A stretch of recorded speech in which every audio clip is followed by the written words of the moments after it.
I want to love Lahai-Roi, but so far, Kuro are making all the same mistakes. Ever since its launch, I've seen many people praise Wuthering Waves for its focus on being a game first and a gacha second. Much of what they've built has avoided the anti-patterns and manipulative practices which plague other popular gachas, including many key aspects of this new region. In some places, Lahai-Roi has been brilliant at the game part of the equation. But when it comes to the story, while several chapters of Rinascita lived up to the game's potential, many were very clearly gacha first, game second. But there were reasons to hope the new region would flip that on its head and finally leave those storytelling flaws behind. Instead, it left me incredibly disappointed.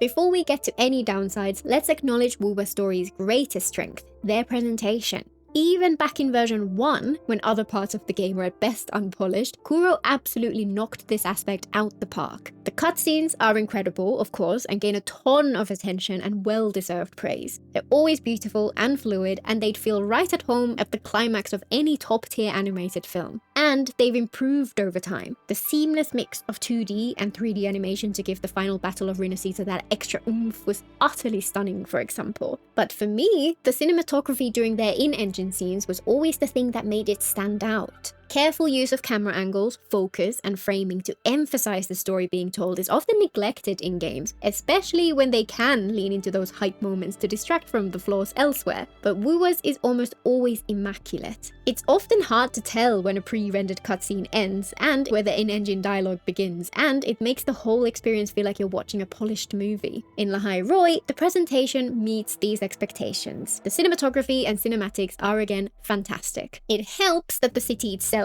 is gorgeous and the landscapes around it are lush, and they've done a surprisingly good job of populating the academy with people, with ambient dialogue which makes it feel like a bustling university. I just wish the story they were telling lived up to its presentation. As I explored in my Rinascita retrospective, Kuro proved that at their best, they can tell a fantastic story in isolation. Kartathias, Lupas, and Frolovas in particular were amazing, and each showcased a completely different type of story too. But they have consistently struggled with two key things: introducing new characters and tying narratives together. Their introductions tend to feel rushed. They want to skip any getting to know us phase and jump straight to the Rover being the center of the new character's world. They have at least come up with a lore explanation for this, which means it technically makes sense, but it makes any friendships feel unearned and hints at anything deeper even worse. This is where the gacha first, game second feeling kicks in for me. It stops feeling like a natural, believable story, and instead I can almost hear them saying, "Look at this shiny new character, don't you want to spend money on them?" I think it's pretty telling that the chapters where they let things take more time are also the ones where people feel a deeper connection to the characters involved, which build up over a longer period of time. Those are the patches where people cared the most, where the community felt alive with discussion, where the future of the game felt bright and vibrant. And when it comes to tying narratives together, I found it increasingly frustrating to see them create so many interesting setups which I really wanted them to explore, only for them to just drop them like a forgotten toy. Kartathea and Frolova are the big exceptions, and again, for me at least, this aspect of how they were handled is a major reason they stand out so much as the highlights of the game so far. As I said in my retrospective, even when all our friends showed up for the finale, it felt forced and unsatisfying because I don't want the characters to merely exist or even just participate. I want their stories to continue. I had wished for more of that even early on in version 2, but through the final patches of Rinascita, it was a constant disappointment. No Lupa in Septimon's second patch, no exploration of Augusta and Yuno's new friendship after Yuno was deleted from everyone's memories, no true reunion between Augusta and Galbrina. This tendency was encapsulated by those scenes during the finale where all these characters had come to help and they just stood in a half circle, every last one of them facing Rover, the center of attention.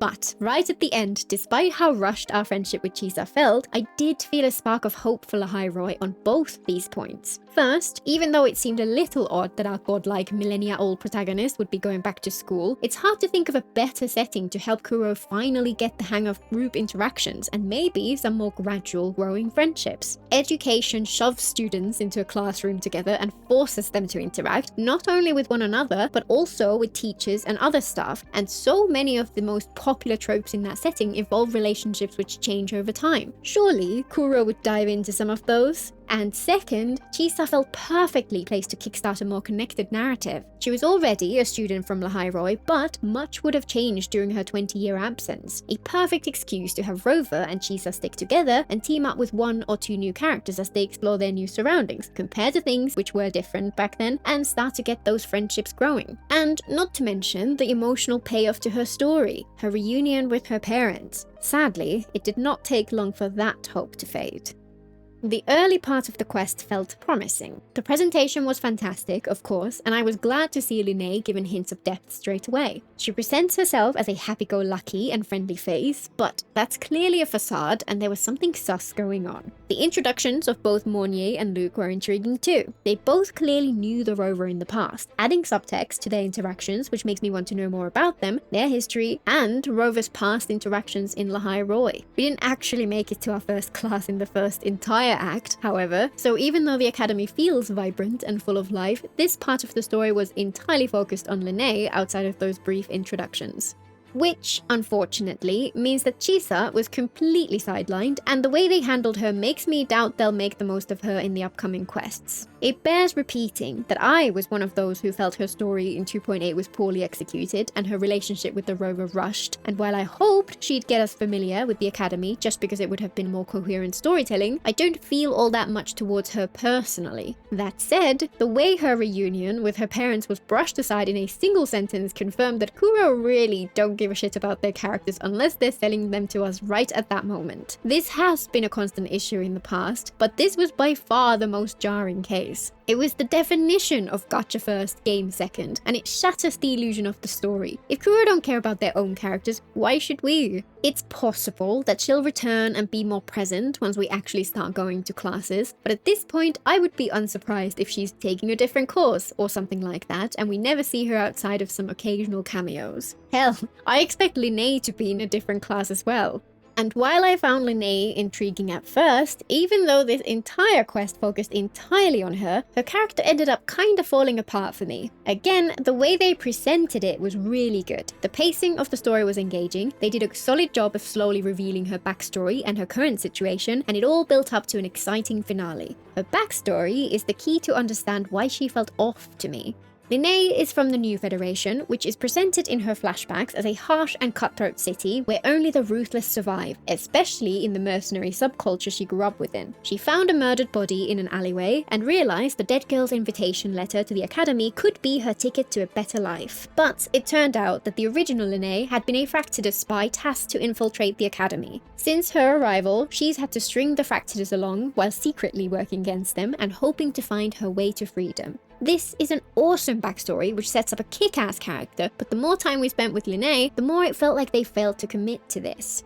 Think about it. What is Lynae's true personality? Her story works great if she genuinely is a ruthless mercenary and her soft and friendly side is mostly a persona. This feels like the only way her history makes sense. Any softness would have been beaten out of her by her harsh, traumatic childhood. But instead, the more time we spend with her, the more it felt like they were trying to present her innocent persona as her true self. After all, if she was truly a competent and ruthless merc, why would she be afraid of being sent back to the new Fed? If she's so resourceful, would she not be able to just go start over someplace completely new? Her fear does not fit her story, yet it was presented as her central motivation. If I'm being charitable here, perhaps what they were trying to do was say this is a side of her which she's finally discovering now that she's in a safer environment. But while that could be a fantastic arc for a character to experience, this single quest was far too small a time in which to tell it. Instead, for me, it came across as if they were trying to combine two characters, one a ruthless killer, the other an innocent and empathetic damsel forced to do a bit of murder to survive in this harsh world, and it just left her feeling incoherent instead.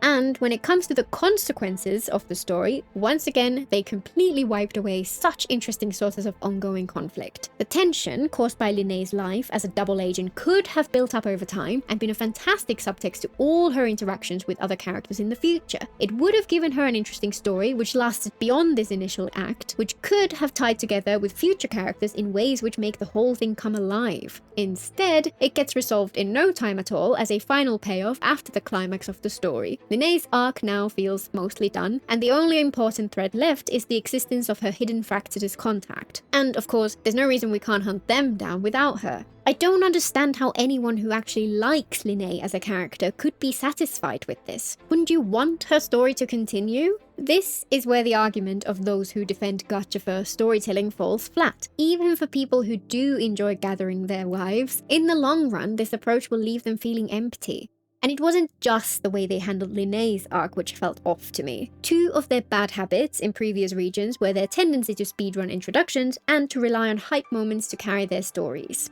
Last year, the character introductions were often rushed, but the world building was given a little more space to breathe. Rinascita's first act did a good job of building up the world, introducing several groups of characters, and setting up various factions and conflicts between them, which made the world feel rich and alive. Septimond was done well too. We got a feel for their culture straight away, but discovered greater depths throughout the story. Lahai-Roi's first act instead focused way too much on Lynae, and as a result we got just surface level impressions about the academy and the other people there. We've met a couple of teachers and the academy doctor and learned some history about its founding, but far too little about their work in the present day, their culture, their internal conflicts and challenges. The place feels alive because they designed and built it well, but the story has not revealed any depths yet. We can hope this is because they're taking it slow, with more depth and conflict to be revealed in future chapters as we start to take part in the academy's daily life. But that's not how it came across to me. It felt like they were just so focused on pushing Lynae into the spotlight that they forgot to set up the rest of the stage.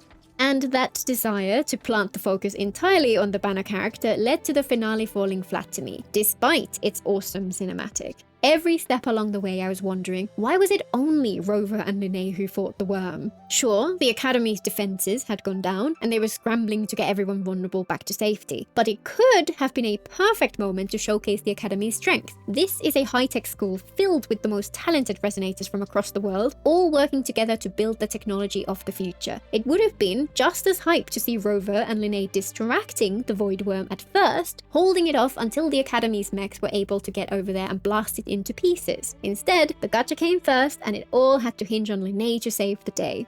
Worse, the whole crisis felt rushed and unnecessary in the first place. Hype moments feel earned when the story takes the time to build up towards them. Instead, this felt oddly hollow. A new region's introduction shouldn't need a dramatic, hype-filled climax. Meeting new characters and exploring a new world would have been more than interesting enough to carry a couple of main story quests on their own, and build towards much more satisfying story peaks in later patches. If they do feel the need to do this in every patch, the climax of the opening of a new region should at least set up future conflicts, but here it resolved almost everything they'd focused on so far.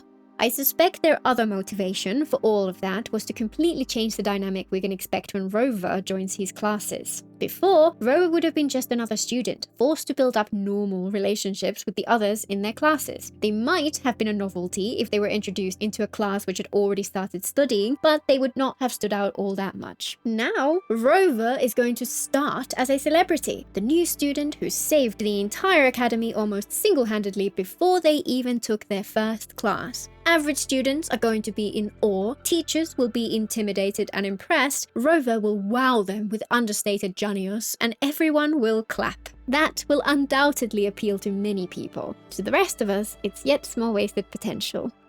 And finally, it's worth quickly covering the other side of the gacha first, game second argument, the gameplay. When it comes to exploration, thankfully, Wuthering have continued to make the mechanics available to all. The bike is a little janky at times with its tendency to get stuck on small objects and its cumbersome turning curve, but cruising through the gorgeous landscapes is a joy, and I've actually loved the little exploration I've had the time to do so far. Having seen Aemeath's gameplay, I really hope this isn't the start of them locking certain exploration mechanics behind new characters. It would make sense for us to gain access to the mechs once we're qualified to use them, which would then mean this is another more freeing mechanic available for free. If, however, it's exclusive to her, that's the first step down the wrong path in my opinion. When it comes to combat, on the other hand, I'd say Wuwa is just about balanced between gacha and game. They've done a good job of avoiding power creep so far, but it does seem to have started to tick upwards, and they're beginning to dial up the shield mechanics. They pour a lot of time and effort into making new characters flashy and exciting and fun to play, but the end games are still reliant on DPS checks where the real enemy is the timer. I still wish they'd bring back Virtual Crisis, since that's the most fun I've had in any difficult content in any gacha game, and really it all depends on the direction they take in the future. Even a little movement in the wrong direction could stray too far from the approach which granted them so much praise.